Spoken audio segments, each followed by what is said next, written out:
আমি আমাদের চোখের পানি তাদের কোনো প্রয়োজন নাই, আমাদের মায়া কান্নার গাজাবাসীর কোনো প্রয়োজন নাই।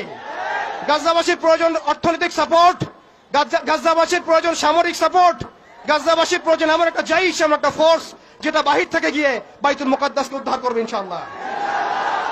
আর আপনারা ভবিষ্যৎবাণী শুনে রাখবেন, ইনশাআল্লাহু আযজা ওয়া জাল আল্লাহ রাব্বুল আলামিনের এই বান্দাদের মধ্যেই এমন একটা জাইশ, এমন একটা দল আল্লাহ পাক সৃষ্টি করে দিবেন ইনশাআল্লাহ। যেই দল, যেই জাইশকে পৃথিবীর কোন সেনাবাহিনী থামাতে পারবে না ইনশাআল্লাহ। শেষ পর্যন্ত তারা বাইতুল মুকাদ্দাস মুক্ত করেই ছাড়বে ইনশাআল্লাহ। শুধু সময়ের অপেক্ষা। তারা আমাদেরকে অপশন দিয়েছে, হয় আমাদের দাস হও না হলে মরো। শেষ কথা, তারা আমাদেরকে অপশন দিয়ে দিয়েছে, হয় আমরা তাদের দাসত্ব করব না হলে মরবো। আমরাও বলে দিচ্ছি, আমরা দাসত্ব করব না।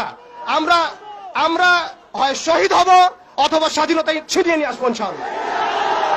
হয় আমরা শহীদ হব না হলে স্বাধীনতা ছিনিয়ে নিয়ে